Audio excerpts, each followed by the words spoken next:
What's up, YouTube? I'm going to give my opinion on this the Raw Roulette. And I should say this is one of the worst ones I've ever seen. It's a dance-off and dance and singing contest. Being on there, and a body slam challenge.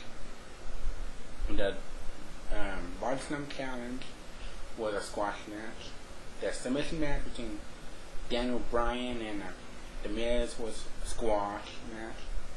And the only good thing about the singing and dance off was Eve dancing and shaking her ass on camera.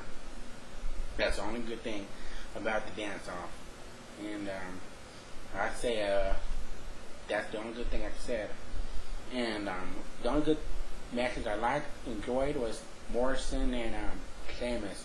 I thought it was sweet ass move when Morrison jumped off the starting time onto Sheamus, and Sheamus threw Morrison off, and he landed on his feet, like did a backflip, and Morrison came close to him, but Jericho interfered.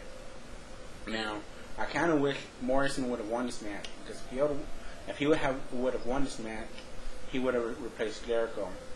I'm not saying Jericho's a bad wrestler or anything. I'm just saying it would have been nice to see Morrison in the main event. It would have been nice to see him in the main event, like I said. And yeah, Jericho costs Morrison the match.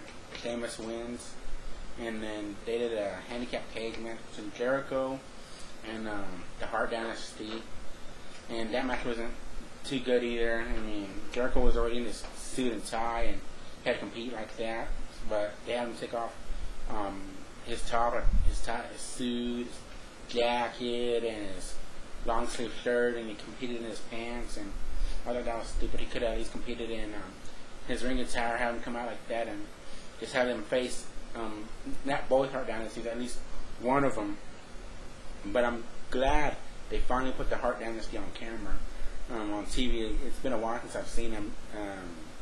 I have to say the last time I've seen them was in, I don't know, they were at award, since Bret Hart gave them the new tag team titles, and I haven't seen them since. And I was wondering what they were using to do with them.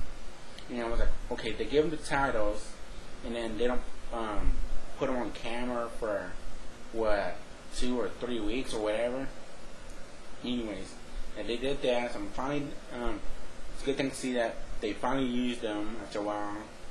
And like I said, it would have been better to see either Tyson Kidd or David Hart Smith against Jericho in a cage, or Jericho against Edge, or Jericho against Bourne, instead of the body slam and challenge, or instead of the dance off contest, or Truth would have replaced them and did something like that.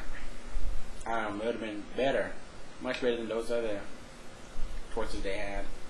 And let me see, they had that, and then they had the table match, which was a pretty good match. It was alright, it wasn't bad, and it was a pretty good match, I say, and it wasn't okay, I'm going to give it that. And Orton wins this match, which I was surprised. And it looked like Cena was going to win. He picks up Orton for the attitude adjustment. Randy Orton reverses it into an RKO, which what I thought was sweet. And the Nexus interfere in this match, and Cena and Orton start throwing people out, throw them out of the ring, and it was just Nexus. All the Nexus were flying out of the ring, going through the tables, and after a while, Justin Gable was gonna hit the 450 splash on the Cena through the table, which I thought would have been sweet, but they had Orton push off Gabriel into the table, and I wish that would have been tight to see Justin Gabriel do a 450 splash on the Cena through the table, but it didn't happen. But I'm at least glad Orton won this match and Cena didn't come out on top again. So I'd rather see that. And some other, like I was saying, that was all that I can remember. I mean, there's not much to talk about tonight's Raw, which wasn't that of a good Raw Roulette. They said it was going to be a groundbreaking, memorable, whatever, like they always say. It's going to be a night to remember, and there's not the only stuff that not going to be to remember is not Miz, but Morrison doing that dive off the Titan Con to Sheamus, which was, like I said, was pretty cool to see him do that. I thought that was tight, and which you don't see that very often in the PG era, so that's why I thought it was pretty tight. Anyways, tell me what you think, and let me know what you thought of this Raw, and that's all I got to say. And peace.